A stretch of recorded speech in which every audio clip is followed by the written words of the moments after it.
hampir 55% rakyat Malaysia berada dalam kategori overweight ataupun obesity. Apa yang kita semua sama-sama boleh buat untuk overcome masalah ini? Makanan Malaysia memang lazat tapi tak baik. Bukan sekadar 55%, tapi kat Southeast Asia ini kita yang paling gemuk. Nak kurangkan berat badan ni bukan susah. Sebenarnya dia amat senang. Satu, kena pastikan tak makan benda proses. Apa yang tak wujud dalam nature, jangan makan. Sebab bila makan benda tu, kamu nak lebih. You tak boleh berhenti. Nombor dua, kalau nak benda bergula, jangan minum air apple, makan apple dia sepenuhnya. Jangan minum air kurma, makan kurma. Sebab serat dia akan kurangkan sugar spike. Nombor tiga, yang kita suka goreng-goreng semua tu, memang tak bagus. Sebab bukan sekadar minyak, tapi kualiti minyak yang diguna tak baik. Bila you rasa lapar, apa yang perlu buat? Makan lebih serat. Serat dia ambil ruang.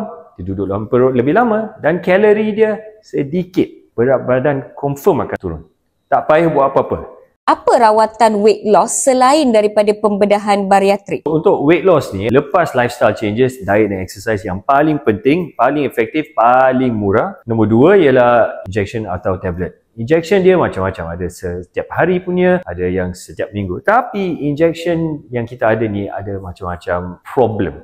Satu, risiko kanser ada. Walaupun sedikit ada kanser, risiko pancreatitis. Lagi satu, bila berat badan dia turun, lebih kurang 40% berat badan yang turun ialah muscle atau otot. Jangan lupa, lebih otot, lebih lemak akan dibakar. Biasanya bila orang guna yang injection ni untuk kurangkan berat badan, lepas injection ni diberhentikan, berat badan akan lebih tinggi daripada permulaan. So fikir sebelum nak guna apa-apa ni. Tapi risiko kanser itu penting. Selepas itu ada gastric balloon atau IGB. Okay, ada dua jenis yang kita ada. Satu yang jenis tablet, telan sahaja dia akan kembang dalam perut. 10 minit untuk dimasukkan, dia akan duduk dalam perut 4 bulan dan akan keluar sendiri. You akan kurangkan berat badan lebih kurang 10 atau 15%. Jenis yang kedua yang perlu dimasukkan guna endoskopi, boleh tahan dalam perut untuk setahun.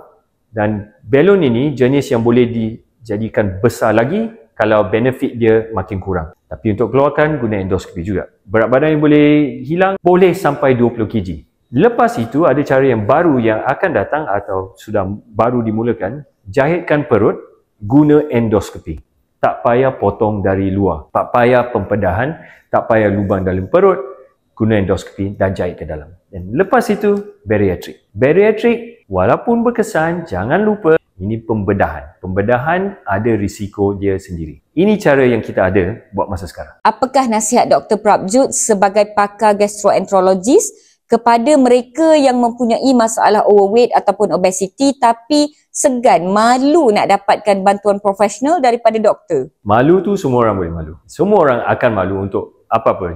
Fikir macam ni. Bila berat badan tinggi, penyakit akan meningkat. Risiko stroke, sakit jantung, kencing manis, macam-macam yang boleh sebabkan maut. Semua orang tak nak dengar tu, tapi memang risiko dia ada. Kalau tak nak buat untuk diri sendiri, kurangkan berat badan untuk keluarga kamu. Terima kasih kepada pakar yang berkongsi semua info ini dengan kita. Saya harap anda semua mendapat manfaat sama macam saya.